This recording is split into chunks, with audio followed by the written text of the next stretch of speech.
Estamos grabando. La cuarta charla sobre medicamentos. En particular estamos hablando de la cuestión vinculada con el Tratado de Pandemias de la OMS, sus idas y venidas y sus consecuencias y las cosas que implica este tipo de debate en la Organización Mundial de la Salud en el contexto de que estamos en el mundo con, bueno, al menos cuatro pandemias en lo que va del siglo y la probable idea de que no van a ser de que van a haber nuevas, ¿no? Probablemente, y eso probablemente es lo que ha hecho que se iniciara esta iniciativa, digamos, en la OMS y que ha tenido el devenir que tiene. Bueno, no creo que valga la pena hacer más introducciones. Eh, un segundito para no estar diciendo cosas que no. Tratamos de decir cosas de no decir cosas que no son, a veces no nos sale. Bueno, entonces vamos a tener la estructura de una exposición de 20 minutos de los dos expositores, que primero va a ser Pedro Villardi, asesor en salud de la Internacional de Servicios Públicos y de la ICP, y que está coordinando el trabajo o está participando en la coordinación del trabajo sobre el Tratado de Pandemia de la OMS. Y después nos va a hablar Natalia Echegoyenberry, miembro del Movimiento por Salud de los Pueblos. Este, bueno, con eso estamos, ¿sí? Pedro, adelante cuando te parezca. Bueno, buenas noches todos. Muchas gracias por la invitación. Para mí es siempre un honor estar participando de las actividades de Alames y ya la segunda vez que vengo a una actividad de la red de medicamentos, así que para mí un privilegio y muchas gracias por la invitación. Perdón. Y que quieren perdonarme por mi voz, que tengo una gripe o algo así que está un poco difícil. Eh, bueno, sobre el tratado de la pandemia, la ISP y las afiliadas ya vienen trabajando el tema ya hace bastante tiempo y, y a lo largo de ese proceso las afiliadas y la ISP en consulta con las afiliadas y cuando digo afiliadas digo los sindicatos y federaciones y confederaciones que están afiliadas a la ISP. Eh, Vinimos construyendo y claro, buscando eh, eh, determinar cuáles son los temas más importantes que estuviesen en el tratado, en el texto del tratado y a partir de ahí hacer acciones para buscar que fuesen incluidos, ¿no? en el texto y eso, tanto en la capital como también en Ginebra. Justo a fines de mayo pasó la Asamblea Mundial de la Salud de número 77, em, que tuvo una agenda muy cargada de muchas, bastante cosas, incluso el tratado de la pandemia y el reglamento sanitario internacional, que parece que Natalia va a hablar un poco más de eso, ¿no? Y además de todos los otros temas, incluyendo el plan de trabajo de la OMS por los próximos 5 años, que no es algo de menor importancia, no es algo muy importante. También tema del conflicto en Gaza, temas relacionados al plan de vacunación, o sea, una agenda eh, bastante llena de la OMS. Bueno, sobre el tema del tratado, que el tema sobre el cual nos profundizamos más, eh, ¿cómo lo digo? Pasó algo muy raro. Y lo digo de esta manera porque realmente hablando con miembros de delegaciones de países, con personas de la universidad, gente que sigue la OMS ya hace bastante tiempo, jamás habían visto pasar algo así. Bueno, ¿a qué me refiero?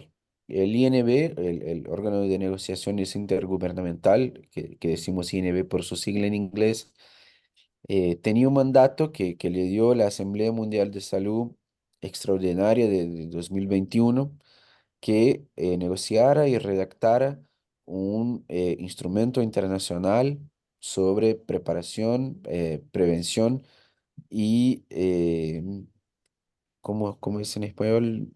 Eh, Respuesta eh, a emergencias de salud. Y ese mandato tenía hasta mayo de 2024 para que se concluyeran los trabajos, ¿no? Y lo que pasó fue que a la medida que las negociaciones fueran avanzando, eh, quedaba cada vez más claro que no era posible llegar a un consenso, que no era posible cerrar un texto que fuera presentado por el INB a la Asamblea Mundial de la Salud. Y en ese punto me parece que sería importante hacer esa clarificación, que, bueno, el INB, que está compuesto por los países miembros de la OMS, negocia, redacta y presenta a la Asamblea Mundial de la Salud un texto y la Asamblea vota, ¿no? Si adopta ese texto o no, ¿no? Así debería ser la cosa. Y lo que pasó fue que simplemente el INB no pudo alcanzar el consenso, no pudo alcanzar un documento que fuera el documento cerrado presentado a la AMS. Entonces lo que se presentó fue un documento con colores, o sea, que se parece a algo que como está escribiendo un artículo con una compañera o un compañero y todavía no cerraron algunas partes, tienen dudas y no, pongo eso en amarillo para que uno lo revise.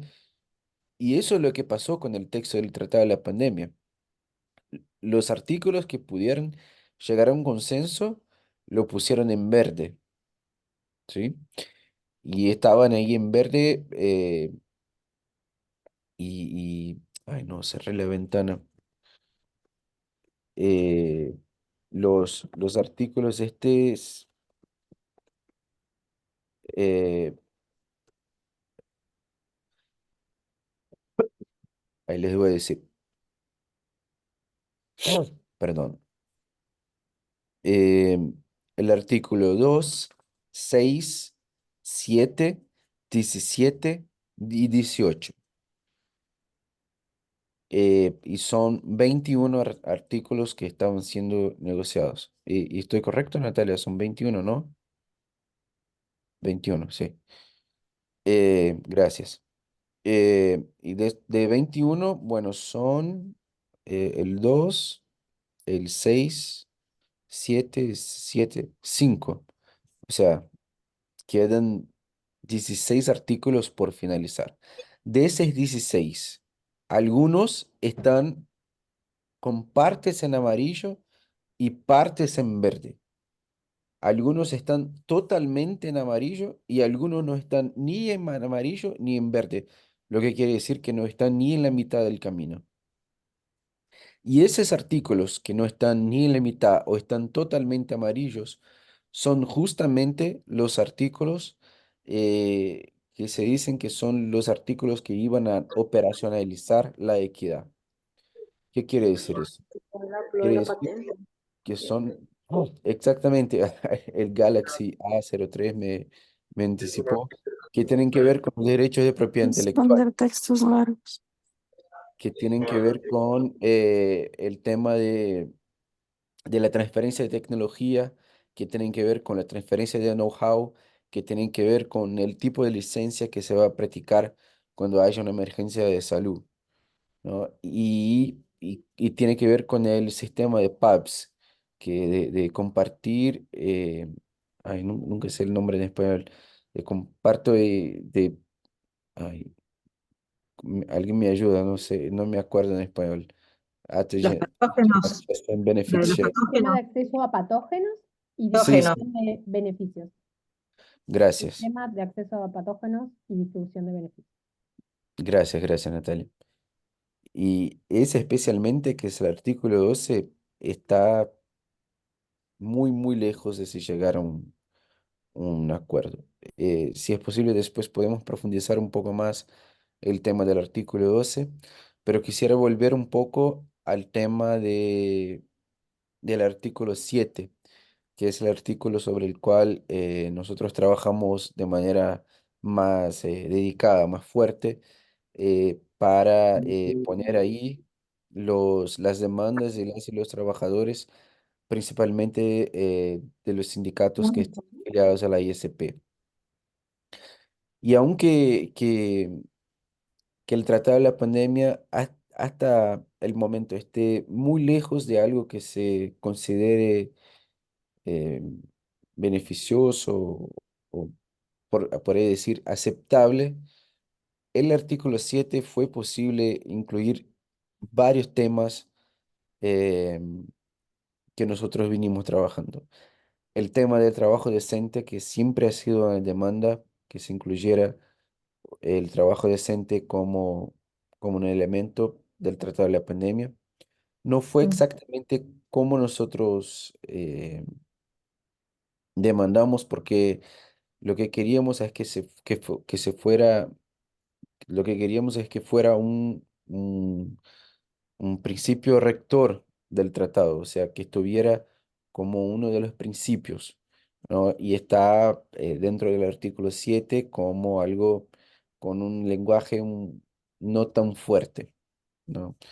Después habla de la salud mental y el bienestar de trabajadores.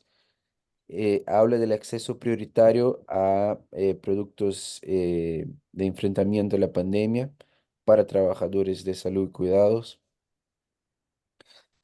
Habla que países van a seguir trabajando en el sentido de eliminar todas las maneras de, de disparidades de género, no con la palabra género, pero dice barreras enfrentadas por mujeres. Y eso fue algo también que se vio, ¿no? Porque en algunas versiones del texto había la palabra género y eso generaba una reacción muy fuerte de un grupo de países liderados, por ejemplo, por Arabia Saudita. ¿Se habla así en español? Arabia Saudita, sí. Sí. Y también Rusia y bueno, otros países también. Y entonces la solución que encontraron es que, bueno, saquemos género y ponemos barreras enfrentadas por mujeres eh, en el desarrollo de su profesión. Después habla sobre acoso y violencia enfrentados por trabajadores y un tema que siempre salía de manera muy fuerte en los talleres en el en los cuales hicimos las consultas, el desarrollo de políticas para eh, em, problemas de salud, muerte o otro tipo de problema eh, en términos de, ¿cómo se dice?, de garantías y una protección social para esos trabajadores que sufrieron, o que murieron o que sufrieron algún tipo de lesión permanente o no eh, en la respuesta a la pandemia. Eh, Finalmente, los últimos dos temas, una referencia al Código Global sobre Migración de la OMS, ¿no? Hablando que es importante que se proteja tanto los trabajadores migrantes que se van a otros países, como que se proteja también los sistemas de salud de los países que son más, por así decir, exportadores de trabajadores de salud y cuidados. Y por último, también una referencia a trabajo decente para otros trabajadores esenciales. O sea, otros trabajadores que no son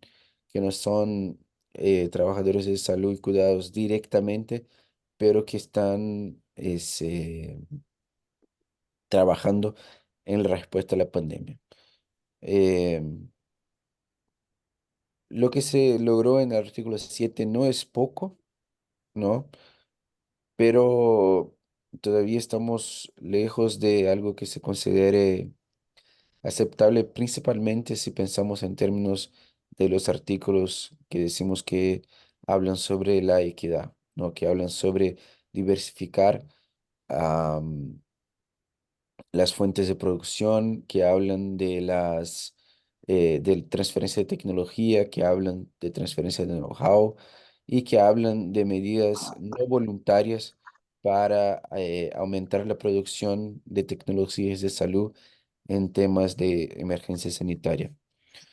Eh, Voy a parar por acá, Gonzalo, y después podemos profundizar algo en las preguntas. Muchas gracias. Bueno, bueno, bueno, entonces, Natalia, te escuchamos, ¿te parece? Dale. Bueno, muchas gracias, Gonzalo, muchas gracias, Pedro. Ahí está Fernanda y Oscar, así que es un placer tenerlos y también que puedan hablar. Veo que hay personas conectadas también de distintos países. Así que bueno, también queremos hablar menos para también escuchar reacciones y bueno, preguntas o dudas que tengan sobre el tratado y sobre el proceso del Reglamento Sanitario Internacional, que son los dos procesos que estuvieron en paralelos, abiertos desde el 2021. Traje unas diapositivas, voy a, por un lado, digamos, complementar algunas cuestiones que dijo Pedro. En realidad, por las dudas, aclaro una duda que el capítulo 1 y 2 son 20 artículos que están en el nuevo documento del tratado, en la versión del INB 9, y después tienen cláusulas provisorias que son unos 17 artículos más. Voy a compartir pantalla. Perdón que me ven oscura, pero no estoy en mi casa, estoy de viaje, así que es la mejor luz que pude tener. Em, Igual creo que la pantalla la ven bien, ¿no? Está. Bueno, Gonzalo, gracias también. Me parece importante que desde la red de medicamentos también quieran saber en qué estado está el tratado, así que bueno, muy agradecida con ir generando una reflexión que nos debemos sobre esto, porque también quienes estamos en países como Argentina, la coyuntura, el contexto actual de destrucción de las políticas públicas también hace difícil participar de una discusión regional que tenga también sentido dar en un contexto donde estamos tratando de que sobrevivan las personas y las principales políticas públicas de atención a las personas. Eh,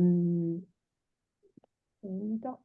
Bueno, como dijo Pedro, señaló en el 2021, y voy a marcar mucho las fechas, porque realmente en el 2021, ya pandemia declarada, un año de la pandemia casi, a días de que salga la vacuna, se presenta este documento en el cual se decide crear este órgano de negociación intergubernamental, INB9, que vamos a estar hablando bastante, y se le da este mandato que mencionó Pedro para negociar un nuevo tratado de prevención, preparación y respuesta. Bueno, el documento que vamos a ver tiene casi para la preparación y para la respuesta, y tiene una deuda gigante con la prevención, ¿no? Porque de hecho también estamos en este momento teniendo distintas epidemias que tampoco ha podido resolver, ¿no? Entonces, bueno, sobre todo tiene mucho para el momento de la pandemia, tratando de dar una respuesta coordinada, equitativa, pero no lo logra, ¿no? El documento, como dijo Pedro, sucedió algo atípico, algo muy raro, no llegaron con un documento consensuado, es un documento que por momentos tuvo hasta 300 hojas, después lo bajaron, digamos, ahora es un documento mínimamente legible, pero también en cuanto a la técnica legislativa, es como muy deficiente porque supuestamente es un tratado vinculante, esto es, quiere decir que esto puede ser exigible y los estados pueden ser condenados si no cumplen con lo que establece un tratado, ¿no? Se supone que tiene un fortalecimiento, un refuerzo en sanciones, inclusive y responsabilidades claras en las que podrían incurrir los países frente al incumplimiento. Y vemos que en este caso el lenguaje que utiliza no es casual, que casi todo es condicional, casi todo lo que menciona son frases como en la medida de lo posible, los países tratarán de dar una respuesta o tratarán de promover. Y ahí no es que me gusta mucho el tema del lenguaje en la normativa, trabajo lenguaje simple y lenguaje claro y diseño legal, pero además de eso, en este caso viene vinculada el verbo que utilicen con el tipo de acción concreta a la que van a estar obligados o no. Es decir, si van a poder, si hay un deber jurídico, si hay un sujeto responsable, acá muchas veces no se entiende ni siquiera cuál es el sujeto responsable de la acción que se está encomendando. Y marco dos cosas. El tema del lenguaje, que es muy llamativo en relación a cualquier otro tratado, el tema de la extensión, el tema de que no llegan con un documento consensuado y vamos a ver justamente en qué no están consensuados, y eso, como dijo Pedro, es raro, es inaudito, y también es inaudito algunas cuestiones que incorporan.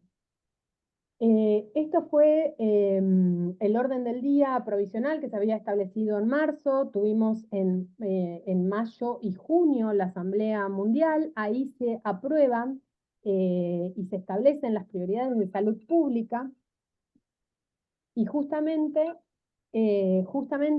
lo que se hace también en la Asamblea es aprobar una enmienda al Reglamento Sanitario Internacional, que es el otro documento que no es jurídicamente vinculante, pero es el que nos rige y el que rigió durante la pandemia, ¿no? Es decir, le estamos encargando al mismo organismo que redactó en su momento el reglamento sanitario, que fue un documento que también fue deficiente en cuanto al diseño como en cuanto a la implementación, ¿no? Porque justamente fue débil los tiempos que se tomó también la OMS, ¿no? Este es el reglamento sanitario. Vemos que las enmiendas o modificaciones han sido aprobadas. Y esto, por un lado, lo traigo ¿por qué? Porque ha sido celebrado con mucho optimismo el que hayan llegado a un acuerdo en relación al Reglamento Sanitario Internacional. Ha implicado consensos mínimos sobre la necesidad de cooperación y solidaridad internacional. Ha incorporado la palabra equidad dentro del Reglamento Sanitario Internacional. Y esto tiene, digamos, como una idea en relación a una mayor coordinación y preparación frente a las pandemias. Pero bueno, por otro lado, organizaciones de la sociedad civil, movimientos sociales, vemos con mucho, si bien es un documento operativo, no es vinculante, tiene todo un proceso también ahora de aprobación de enmiendas que implica, bueno, tomarse nuevamente más tiempo para la aprobación, más tiempo para hacer reservas por parte de los países. El anterior reglamento, con las modificaciones del 2005, Estados Unidos no lo había cumplido, ¿no? O sea, se había hecho la reserva de no cumplirlo en el caso de los estados subnacionales, invocando el federalismo. Y también no lo iba a cumplir si sentía que había una amenaza a su seguridad. Entonces, digamos, había muchos supuestos en los que ya estaba previsto que un país del norte no lo iba a cumplir. Entonces acá tenemos cuestiones vinculadas en relación a este reglamento, a la forma, al fondo, y estos términos que se utilizan, como por ejemplo, los países deberán reforzar sus capacidades estatales lo antes posible, o en la medida de lo posible, como dicen estos artículos, o de conformidad a su legislación nacional y sujeto a disponibilidad de recursos. Entonces, digamos, ¿se va a destinar o no recursos a cumplir las medidas de preparación, de prevención y de respuesta ante la pandemia? Y esto también durante hace 4 años que también venimos cuestionando todo lo vinculado a el proceso. No tenemos una participación real y significativa dentro y oficial dentro de la discusión del tratado, ¿no? Si bien algunas organizaciones participan, es llamativo también que la participación son de actores no estatales, y esos actores no estatales también son los laboratorios, también es la industria farmacéutica, también son grandes empresas y no necesariamente organizaciones de la sociedad civil la representatividad de los sindicatos. Entonces, bueno, y los formatos, eh, los días, las fechas, estos dos procesos, el del reglamento sanitario y el del tratado, se dieron en paralelos y hay reuniones formales, reuniones informales, algunas son públicas, otras no, y entonces es muy difícil ir siguiendo la discusión. Los documentos generalmente se elaboran en inglés y una semana más tarde están en distintos idiomas, cuestión que uno tendría que directamente estar abocado al análisis, a la discusión de esto casi de manera exclusiva, ¿no? Y vamos a ver y voy a presentar algunas omisiones que son significativas. En este caso vamos a ver que en algunos artículos, algunas organizaciones de la sociedad civil han dicho que fue una decisión histórica la aprobación de la enmienda, que es un paso adelante, que revitaliza la confianza en el multilateralismo para el bien común, confianza que además está quebrada en un proceso como el que está pasando en Palestina, ¿no? Estamos en un momento donde hay una gran desconfianza hacia los organismos intergubernamentales, hacia la efectividad de las decisiones. Confianza también que viene quebrada eh, en el contexto de pandemia, ¿no? Hay mucha desconfianza en el rol, en el liderazgo de la Organización Mundial de la Salud, y justamente el aporte que tenía que hacer tanto la Organización Mundial de la Salud como OPS en la región eran instrumentos técnicos. Y vamos a ver que, por ejemplo, los principales instrumentos técnicos, después les voy a mostrar si tengo tiempo, pero no quiero abrir muchos temas, pero gran parte de los instrumentos técnicos, como el de fortalecimiento de las capacidades estatales, donde enunciaba cuáles eran esas capacidades estatales, el monitoreo que hicieron y el autorreporte que hicieron los países, realmente deja mucho que desear, ¿no? Entonces, y eso, que era su principal rol en el marco del Reglamento Sanitario Internacional, ya en la pandemia de COVID, mostró que fue defectuoso. Uno de los grandes problemas que tienen estos dos instrumentos, que más allá del comité de examen, que fue el que generó el órgano intergubernamental, no que generó, sino que dijo que era necesario y que habló de algunos problemas que tuvimos durante la pandemia, no cuestiona el rol de la Organización Mundial de la Salud para seguir liderando procesos vinculados a la negociación de un tratado. Y eso ya es un problema también. Porque ahora, a través de este documento de tratado que se propone, genera nueva institucionalidad a cargo de la Organización Mundial de la Salud. Y la verdad que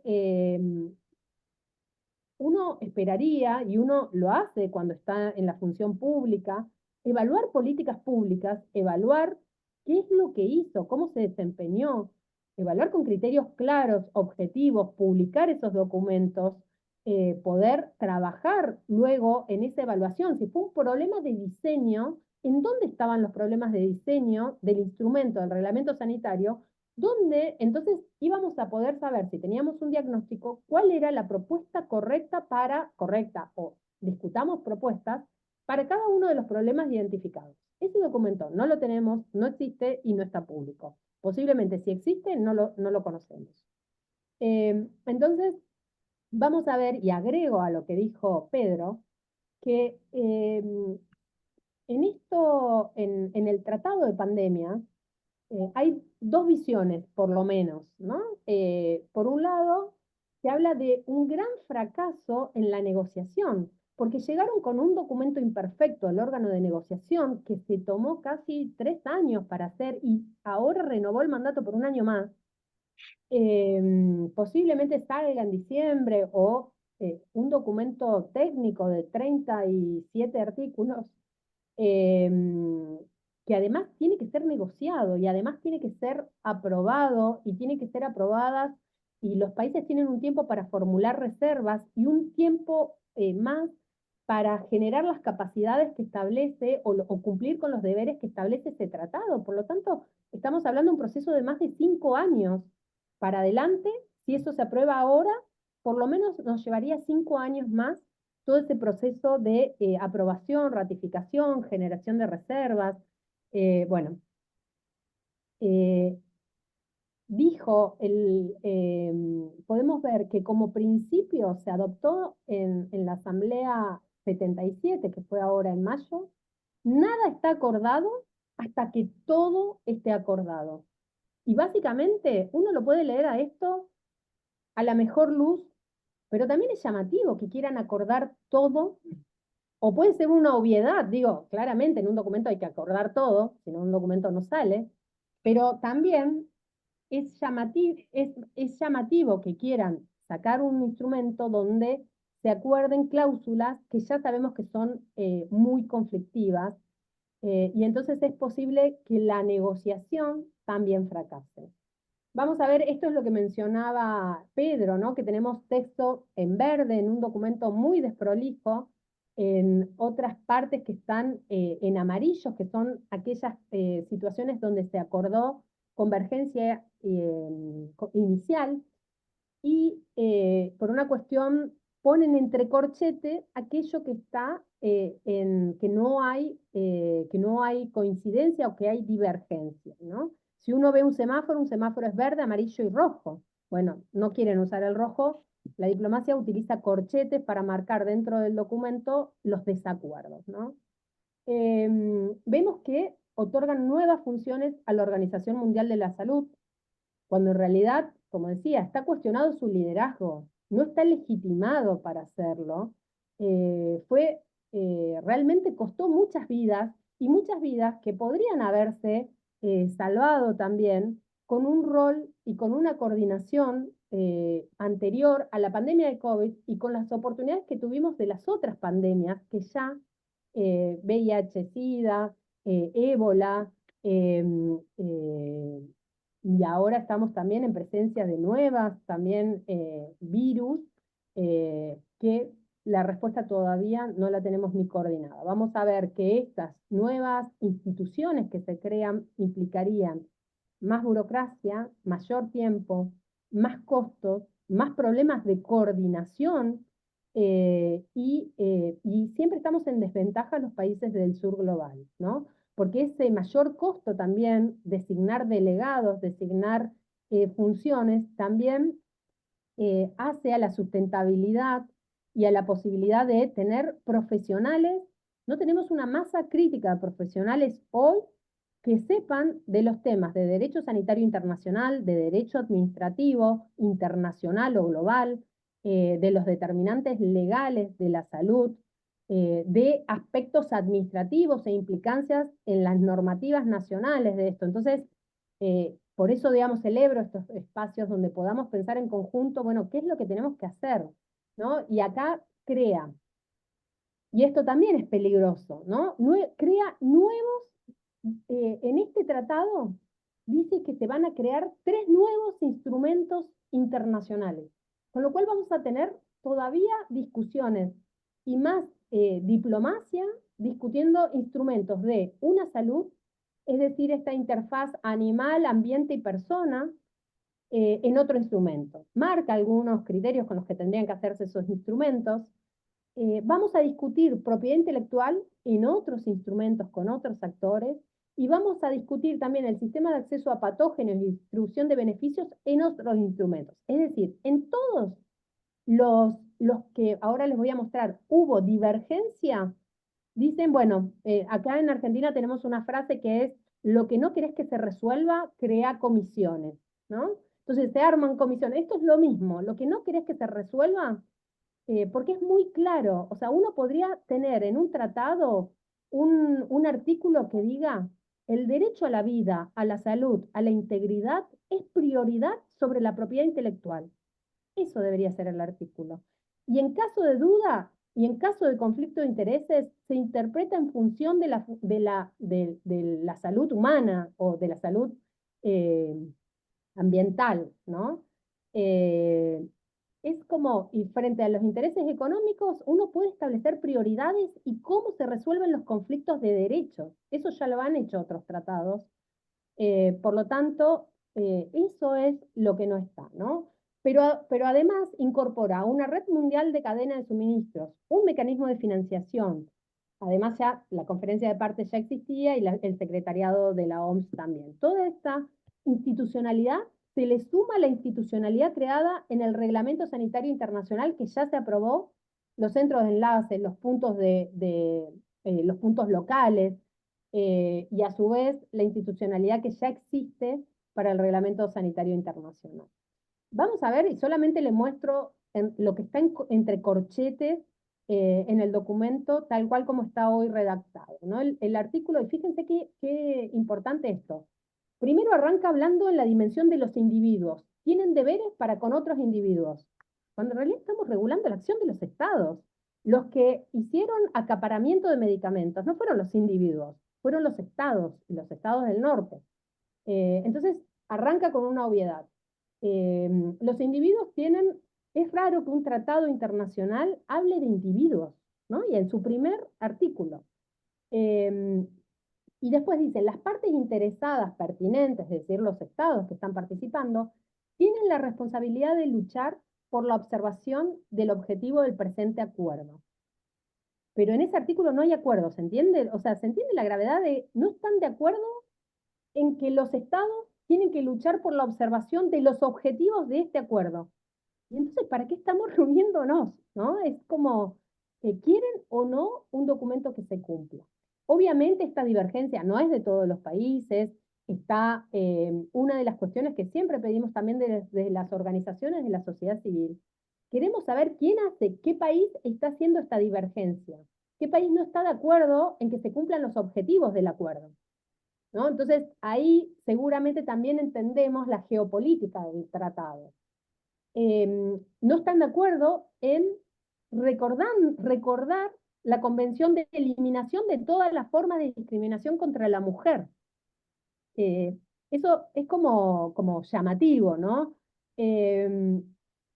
Tampoco están de acuerdo, hay divergencias en la importancia de un acceso rápido y sin obstáculo a la ayuda humanitaria. O sea, uno podría llegar a pensar quiénes son los países que están detrás de esto, cuando uno ve las negociaciones, pero tenés que seguir horas y horas de discusión, y posiblemente los actores no estatales tienen 3 minutos para hacer comentarios sobre esto.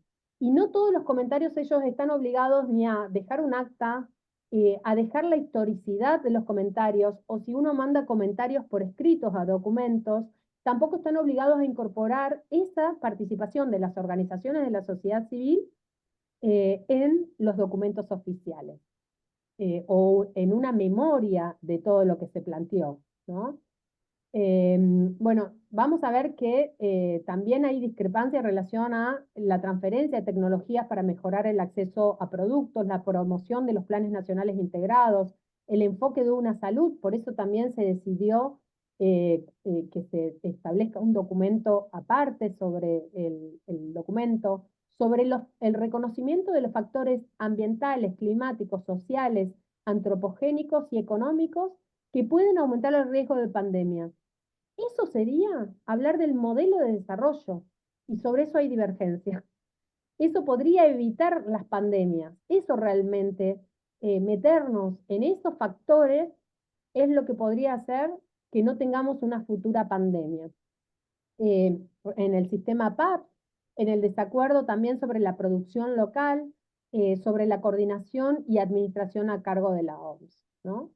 Bueno, estos tampoco se alcanzó convergencia, pero bueno, voy a pasar un poquito rápido después. Si quieren, también podemos hacerles llegar la presentación o podemos detenernos en algún punto que ustedes quieran.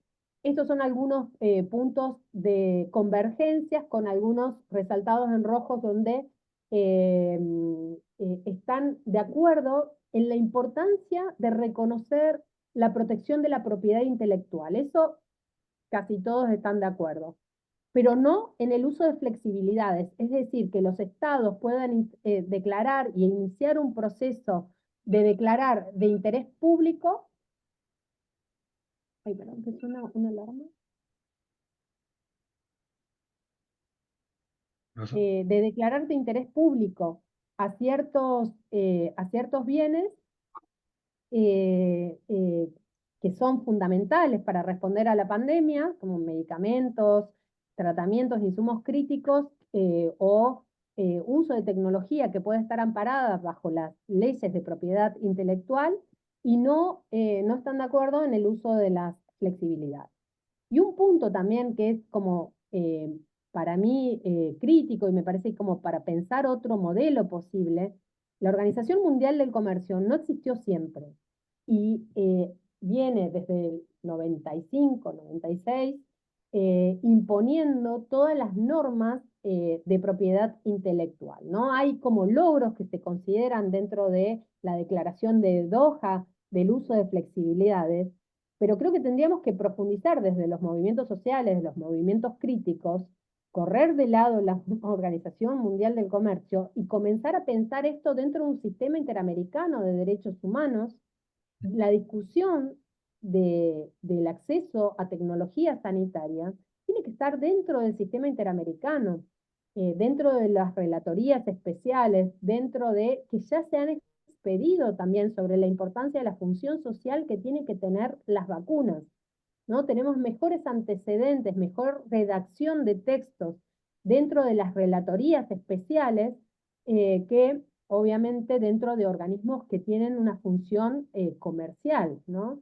Y estas son las 4A del Tratado de Pandemias que venimos mencionando sobre lo ahistórico, lo atemporal, lo ambivalente y lo acrítico. Ambivalente en este sentido, ¿no? Que parece que quiere proteger la salud, pero las medidas que toman no son las adecuadas para proteger la salud, ni para prevenir, ni para prepararnos, ni para dar respuestas a una pandemia.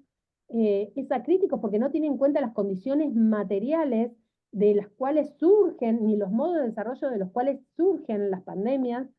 Es histórico y atemporal porque estamos viendo que se toman todo su tiempo la diplomacia para redactar, para consensuar, como si tuviésemos ese tiempo, ¿no? No tenemos ese tiempo.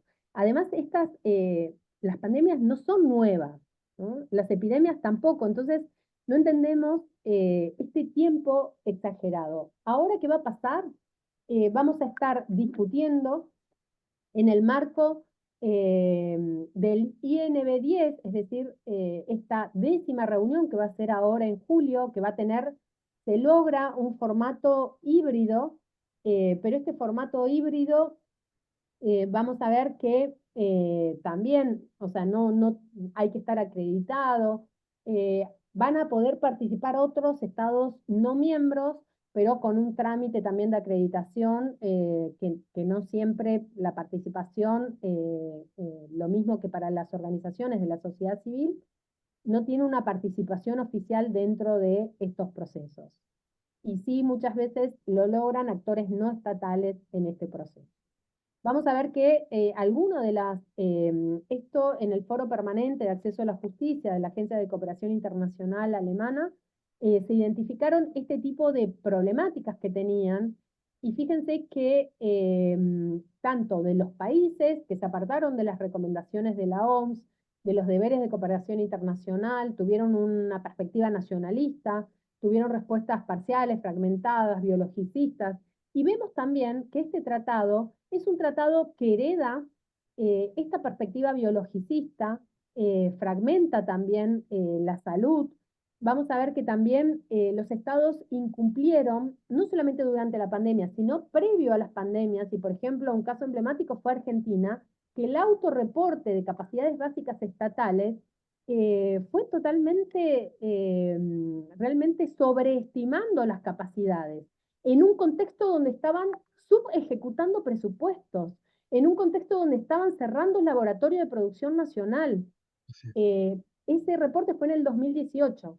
Es importante, digamos, y se elaboró durante el 2017, y es importante ver cuáles fueron los autorreportes. En algunos casos uno los consigue, están públicos, en otros casos no se consiguen, y vemos que esa matriz de autorreporte fue ficticia, y aparte es lo que los países se perciben, digamos, perciben como capacidades en el sector público y no en el privado. Así que podemos ver, digamos, ahí también esa fragilidad institucional que tuvo la OMS, un débil liderazgo, y ahí vemos también una gran carencia la falta de un documento jurídicamente vinculante en el ámbito del derecho sanitario internacional. No me voy a detener en los tiempos también que demoró la Organización Mundial en cumplir su propia normativa. La Organización Mundial no cumplió la normativa. Entonces, digo, no la cumple la Organización Mundial. ¿Por qué tendríamos ahora la esperanza de que va a cumplir los plazos que además en el tratado tampoco lo está cumpliendo, ¿no? Ni siquiera llegaron a tiempo en un documento consensuado, negociado, eh, para presentar en la Asamblea Mundial, y ahora se renueva este mandato, ¿no? Como mencioné. Estas eran las capacidades estatales, ahí está la guía técnica que había elaborado la Organización Mundial. Ahí vemos cómo algunos países de América del Norte, todas sus capacidades estatales estaban algo que te da el 91%, al 100%, en las principales capacidades estatales vinculadas a la coordinación, a los eventos, vamos a verlo que también en vigilancia, en lo que es la comunicación de riesgos. La verdad que si les hubiese ido tan bien y tendrían esas capacidades, no hubiésemos tenido tanta mortalidad a causa de COVID o relacionadas con el COVID. Vamos a ver que tuvieron omisiones significativas que no están reparadas en este nuevo documento, ni tampoco incorporadas en el Reglamento Sanitario Internacional. No todas podrían incorporarse en el Reglamento Sanitario Internacional por el mandato que tiene el órgano redactor, pero vamos a ver que no hay una perspectiva de bienes públicos mundiales en relación a los insumos críticos. No hay responsabilidades comunes pero diferenciadas, que sí estaban en las primeras versiones borradores del documento. Tampoco no hay una regulación sobre refugiados ambientales, que no existe, digamos, todavía en el mundo, y se está luchando por una regulación de refugiados ambientales y de refugiados pandémicos. ¿Cuál va a ser el estatus jurídico internacional de protección de personas que quedan, por ejemplo, por una cuarentena casi un año en un país, ¿no? Perdiendo su trabajo, estando sin vivienda? Bueno, sobre eso no se regula, sobre la migración internacional de la fuerza de trabajo esencial. Vamos a ver que si bien se regula la migración de personal sanitario, no lo hace en relación a otros trabajadores esenciales, ¿no? Y sabemos que necesitamos que exista una regulación previa laboral porque vamos a tener migración en contextos críticos, como por ejemplo el de la Argentina. Vamos a tener migración de profesionales, no solo de la salud, sino de la educación, de la ingeniería, de la ciencia. Cuando se destruye la ciencia, también en un país, lo que tenemos es grandes migraciones. Entonces, previa posiblemente a una pandemia. Eso también tiene que estar regulado en este tratado a cargo, digamos, de la Organización Internacional del Trabajo. Determinantes transnacionales vinculados con el cambio climático y el impacto diferencial y las medidas sociales que se tienen que tomar durante una cuarentena. No integra las recomendaciones elaboradas previamente por el Comité DESCA, tampoco por el Comité de Eliminación de la Discriminación Racial. Tampoco sobre neurotecnologías y la ética en un contexto de pandemias y tampoco los derechos de acceso a la información. Y la información se constituye en un aspecto crítico y sobre todo las falsas noticias en materia de salud, ¿no? O la desinformación. Estos son aspectos que son fundamentales y que tenemos que tratar de ver el Reglamento Sanitario Internacional no como un documento y el Tratado de Pandemias no como un documento solamente técnico, sino como un documento político, ¿no? Y ético de cuántas personas queremos dejar morir, porque eso es lo que han hecho, es dejar morir por acción u omisión de las políticas públicas sanitarias que se necesitan y de la coordinación y de la solidaridad internacional, que esa solidaridad internacional no es natural, por eso se necesita un tratado jurídicamente vinculante que haya sido elaborado, consensuado con las organizaciones y con los grupos vulnerabilizados que han sufrido el impacto de la pandemia. Así que bueno, hasta acá para dejar un poco para preguntas, dudas y consultas. Bueno, Muchas eh, gracias. muchas gracias, Natalia. Sí, la verdad es que muy interesante las dos oposiciones. En particular, yo lo que mencionaría, y en este estado de situación, bueno, uno diría no reciente en la Argentina, pero acelerado recientemente en la Argentina respecto del tema ambiental y de los derechos laborales, son absolutamente críticos. Es probable que esté pasando en muchos más lugares, pero en Argentina ha sido una aceleración brutal en los últimos días y la perspectiva es terrible en ese sentido y nos esperan claramente algunas situaciones, no sé si pandémicas, pero locales seguro, y nos deja con cada vez con menos armas para resolver este asunto. Eh, no sé, abrimos a preguntas.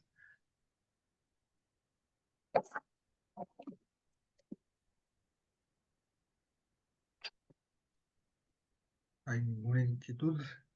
Dudas o consultas, o también saber si conocían el reglamento sanitario, si conocían la discusión del tratado, si se enteran en qué situación está, si conocen canales de participación, porque también, bueno, uno de los grandes problemas que vemos que inclusive funcionarios públicos de distintos países que trabajan en salud no conocen el reglamento, no han conocido previo a la pandemia el reglamento sanitario internacional.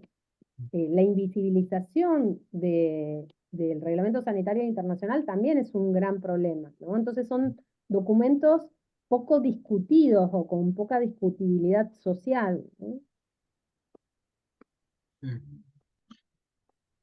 Sí, es fundamental. Yo creo que, digamos, el desconocimiento por parte de los funcionarios del Estado es serio. La falta de conocimiento por parte de organizaciones que pudieran influir y debatir esto y tratar de imponer con condiciones que nos ayuden en este tema, tiene otra dimensión, ¿verdad? Porque sería lo que uno diría que podría ser, no sé si una garantía, pero al menos una expectativa de cambio mayor que probablemente los funcionarios del Estado, ¿no? Así que esa tarea nos queda a nosotros, sin duda, ¿no? La Gonzalo, discusión sí, un comentario y una pregunta. En primer lugar, una delicia realmente escuchar a Natalia y a Pedro. Muchas gracias por esa extraordinaria y exhaustivas presentaciones. Muy bueno, muy bueno. Realmente, afortunadamente, la estamos grabando y vamos a poder colocarla a disposición de mucha más gente. Ahora, la pregunta es de curiosidad. ¿Cuáles son los países que expresan con más claridad las políticas del sur? ¿Qué países son los que confrontan realmente los intereses del capital que se expresan en ese mundo de discusiones en el cual es difícil llegar a acuerdos? Yo tengo la curiosidad por saber qué países son los que efectivamente asumen la defensa de las posiciones del sur. Y un comentario un poco malicioso es que cuando yo leí la primera vez la propuesta de tratado de pandemia, consigo que la causa fundamental que se plantea como razón para un tratado de pandemias es la absoluta incapacidad que tuvo la Organización Mundial de la Salud y los países para manejar la pandemia anterior. O sea, se es suficientemente crítico al decir que la pandemia estuvo muy mal manejada. Lo que no se dice, y que es lo que yo quiero decir en estos momentos, es que ese mal manejo se debió a que la direccionalidad, lo que llama el Banco Mundial, la gobernanza de la pandemia, estuvo en manos de la industria farmacéutica y estuvo en manos de una academia biomédica, empresarial, cuyos intereses fundamentales no son los de resolver los problemas de la pandemia, sino los de acumular capital.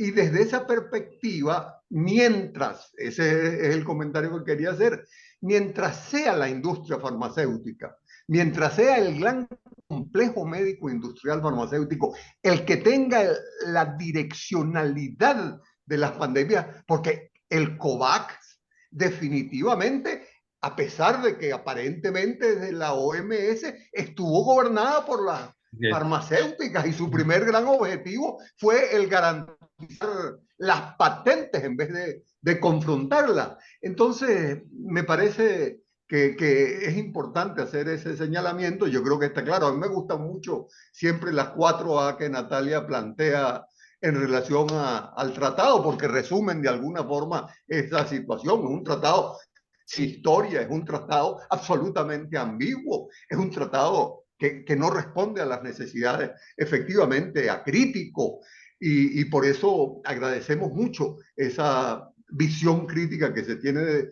la pandemia, pero me parece importante resaltar las causas fundamentales que están atrás del fracaso de las pandemias, que es que quienes generan las pandemias son el gran capital y quienes se aprovechan de las pandemias son el gran capital.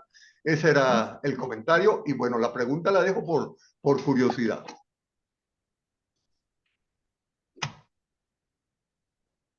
No sé si juntamos algunas preguntas. ¿Hay alguna otra pregunta dando vueltas? No sé.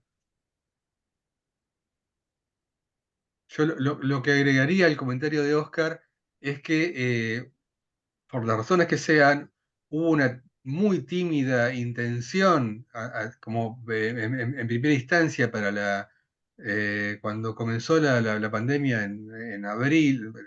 Digo, esta iniciativa fue en abril, de algunos países como Costa Rica, India y algunos más, de proponer una idea de la investigación colaborativa y de evitar la cuestión de las patentes, y ese riesgo de que hubiera eso, que era difícil hacerlo, pero el riesgo ese fue rápidamente subyugado por Bill Gates y la industria en general, digamos. Al poquito tiempo de que se generara la iniciativa que se discutiera dos o tres cosas con respecto a eso, rápidamente la iniciativa fue tomada por la industria y bueno, las ONGs de la financiación de la OMS, ¿no? Eh, ¿Hay alguna otra inquietud, pregunta? Si no, pasemos a la respuesta a la pregunta de la curiosidad de Oscar, a ver qué podemos decir. Los países del sur.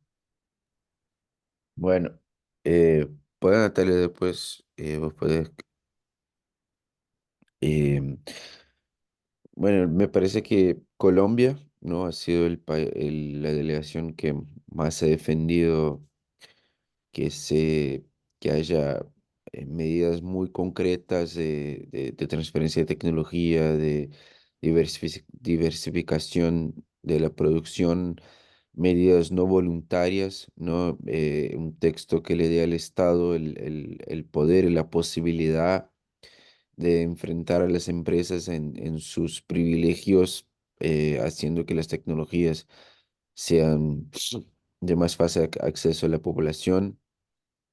Brasil, de alguna manera, no tanto como Colombia, pero también ha sido un país que ha buscado soluciones, tanto por su historia de la diplomacia en salud, como también por ese alineamiento que hay con Colombia, con Chile de alguna manera, no tanto como Colombia y Brasil, pero por ahí un poco más. Y, y, y el grupo africano, ¿no? Ese conjunto de más de 50 países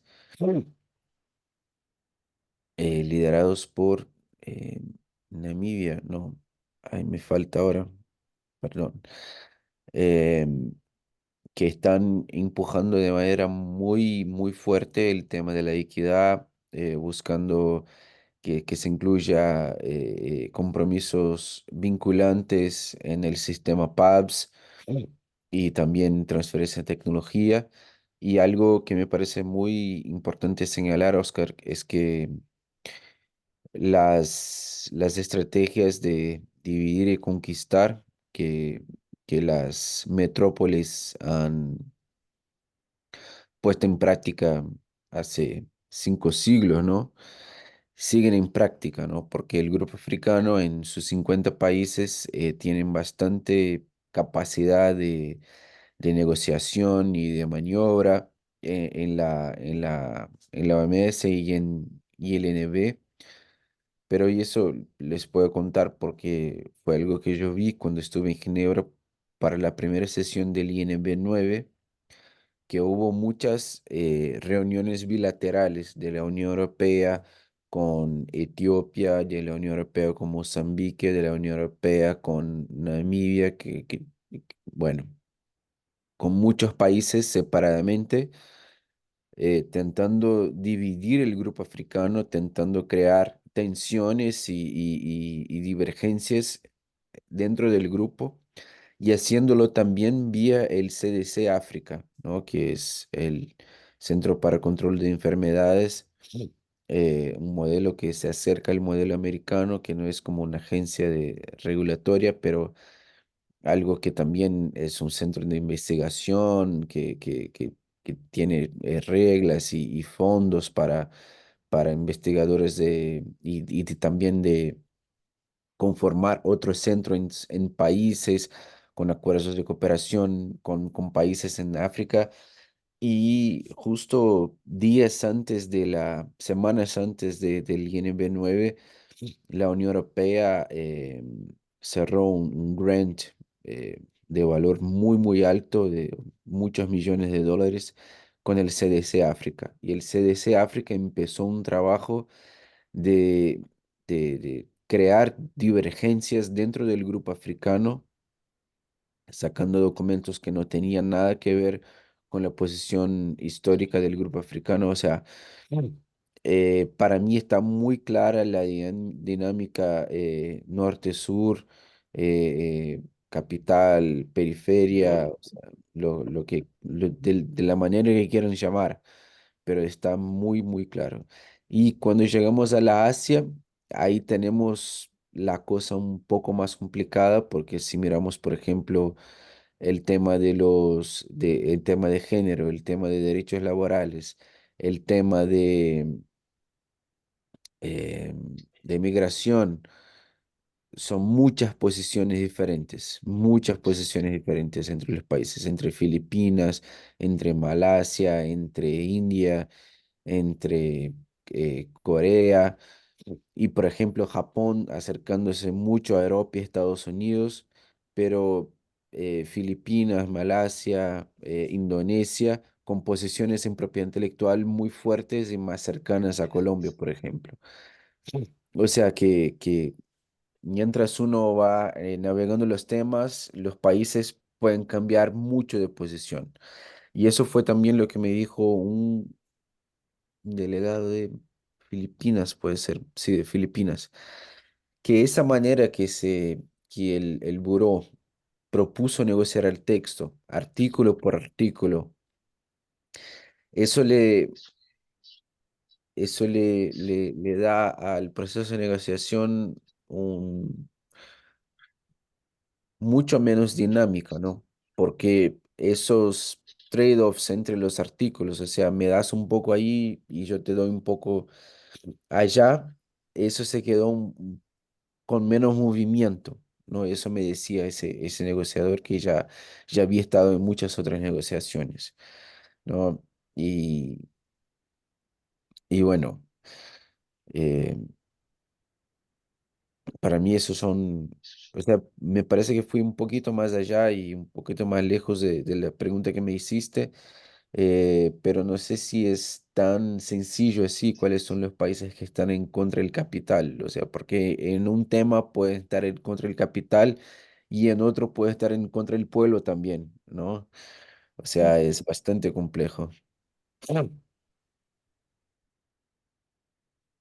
Sí, solo agrego a lo que mencionó Pedro, que sí, creo que en este momento Colombia es el más estable también, en el sentido de la postura, representar la postura más conveniente para los países del sur, Brasil, Bolivia también, pero también los cambios de gestión, por ejemplo, en relación a Y, pero Argentina, con mucha dificultad de seguir también, ¿no, Natalia? Con una delegación ¿sí? De dos personas, muy chica, una, ¿no? o De dos sea, personas, sí, no pueden estar no en pueden todos estar. lados. Y además, la misma persona tiene que estar en la discusión del reglamento sanitario y la discusión del tratado de pandemia. Lo, no tiene, no tiene, y además no es con asesores, no es con, entonces son delegaciones muy chicas. Y lo otro son los cambios de gestión política que también, si bien hay diplomacia, que después podemos discutir si es la más adecuada o no, eh, el cambio de gestión también hace que cambien quienes están discutiendo o que cambien el criterio de discusión. Y en Argentina pasó eso también. Eh, Igualmente, digamos, por motivos que no son por los que debería rechazarse el tratado, Argentina se expidió en contra, eh, pero creo que tiene más que ver con una falta de conocimiento total, porque justamente decía que era por la soberanía del país, que no iba a aceptar a ningún organismo intergubernamental que le esté diciendo qué hacer, pero ese argumento está salvado justamente en los primeros artículos y en el principio general del tratado en el que dice, y todos los tratados internacionales tienen después un control de convencionalidad, es decir, de adecuación, si ese tratado se adecúa o no a la norma interna. El tratado no te cambia la norma interna por sí mismo, eh, por eso también el argumento utilizado en Argentina es como totalmente débil y totalmente desconociendo, digamos, las cuestiones de fondo que tiene el tratado. Pero la verdad que, eh, eh, bueno, también en un momento Zimbabue tenía una postura, pero bueno, también es eh, esto que mencionó hoy Pedro también, el utilizar el término mujer en lugar de género.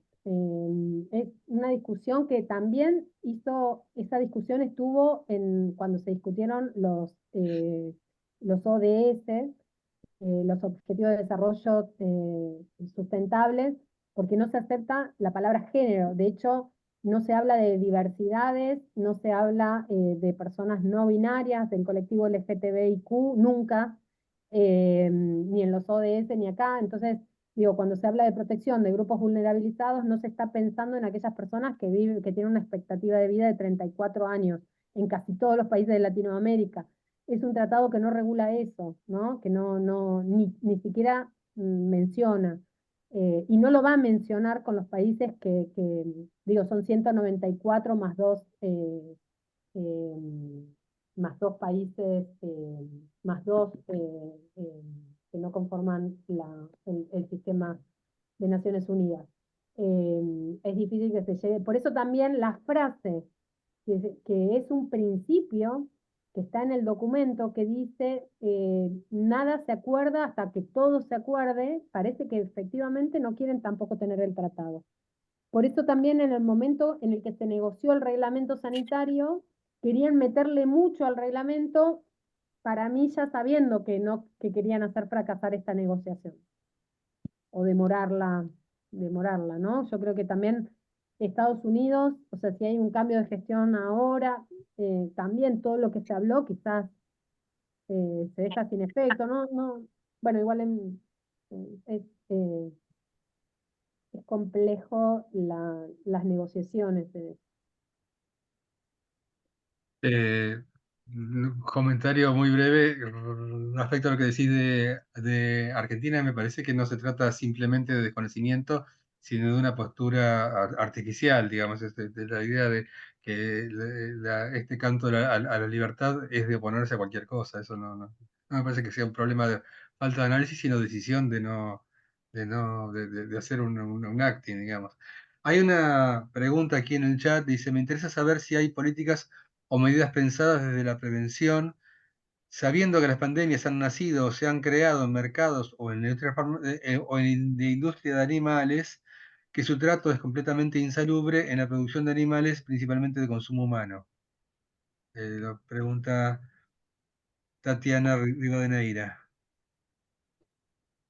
En principio, muy buena pregunta, Tatiana. Creo que una salud, el modelo de una salud que también parece un avance, digamos, en el sentido de que se hable de esta interacción entre el mundo animal, la zoonosis, el ambiente y las personas, la salud de las personas, es un avance, pero es un modelo que no es propio latinoamericano. En Latinoamérica, digamos, y eso sí va a tener algún tipo de reflejo en el tratado, eso está, pero además dijeron que van a crear un nuevo instrumento que regule todo lo vinculado a una salud.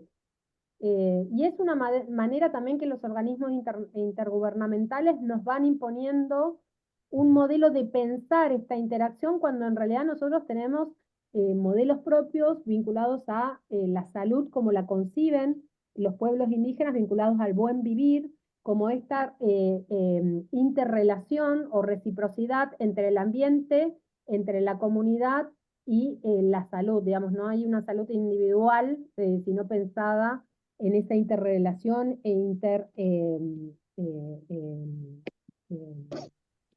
vínculos, digamos, entre estos tres componentes que conforman el buen vivir de los pueblos indígenas, que además ya tiene reflejo normativo, digo, no es una idea, sino que está en Ecuador, en Bolivia, eh, en, entonces eso mismo podría retomarse para trabajarlo como modelo de pensar la prevención, ¿no? Por eso digo, el tratado trata más la respuesta y tampoco trata la pospandemia, ni tampoco ahora cómo hacemos para acceder hoy a tecnologías sanitarias que evitarían tener grupos de riesgo en una pandemia, ¿no? Hoy tenemos enfermedades crónicas, VIH y los altos costos de todos los medicamentos, los tratamientos, los insumos y los monopolios que sostienen todo ese alto costo de medicamentos, por ejemplo, o de oxígeno, ¿no? Tenemos, o diálisis, son grandes monopolios que hoy nos determinan las formas de morir y de vivir de las personas y el peregrinar de las personas para acceder a esos tratamientos. Un tratado que quiera ser preventivo debería evitar que las personas se enfermen de cuestiones que son prevenibles. Y por eso el cuestionamiento claro a la propiedad intelectual, que es lo que genera la falta de acceso, ¿no?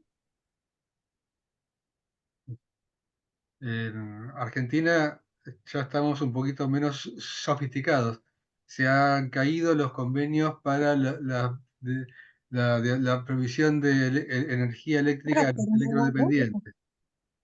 Así que ya directamente las personas que no necesitan un equipo de diálisis, sino un aparatito, este, Argentina.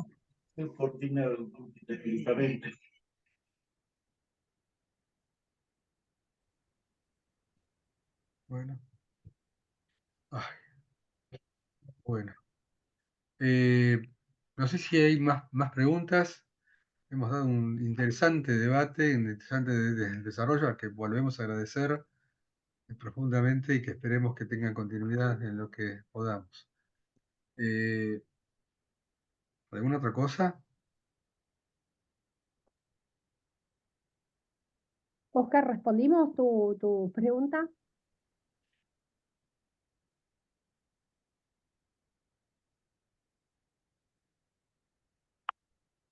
Bueno, bueno, no teniendo Yo otra. termino con una frase de Jerónima, está el documental, que les recomiendo que lo vean, Ajá, que muchos lo habrán visto también, sí, que en relación a los países del sur global, digamos, no necesitamos que nos den una mano, sino que nos saquen las manos de encima, sí, que nosotros podemos también autodeterminar nuestra política sanitaria, tener alternativas. Y hoy lo que se va a poner en el Tratado de Pandemias no solamente tiene impacto en relación a lo sanitario, sino también a la seguridad alimentaria, ¿no? Entonces, aunque no nos guste el tema de propiedad intelectual, cuando veamos cursos, capacitaciones, talleres, tenemos que empezar a meternos ahí, porque el riesgo, esto se va a extender a semillas, a, sí, sí, claro. con esta interconexión que están haciendo de una salud, empiezan a regular temas que no deberían entrar acá, y menos dejárselo a los actores económicos que decidan sobre los temas de salud. Sí. Bueno,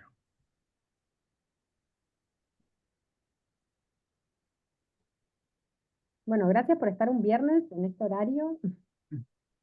bueno, Un no, placer. muchísimas gracias. Insistimos en la dedicación que nos han brindado y que, bueno, seguiremos en la lucha y coordinando cosas. Muchas gracias, ¿eh? Cerramos aquí. Bueno, Toda mi solidaridad al pueblo de Argentina que sigue resistiendo. estamos en eso. Eh, Estamos en eso. Realmente es Bueno, muy crítica la situación, y estas son necropolíticas sanitarias, formas sistemáticas de generar las condiciones de desprotección que llevan a la muerte de las personas. Hay juicios colectivos porque están sin medicamentos para cáncer, Na sin sua viagem, medicamentos. além do cartão de embarque, não pode. No- así que es gracias ahí, Pedro, y bueno, daremos lucha. bueno, bueno, nos Estuvo vemos en la excelente. próxima. Un saludo y gracias a Rosa por el apoyo el Zoom y todo. Bueno, un abrazo, ¿eh? Nos vemos. Gracias. Nos vemos. Nos vemos. Un Grande. abrazo. Chao, Chao, chao. compás. Buen fin de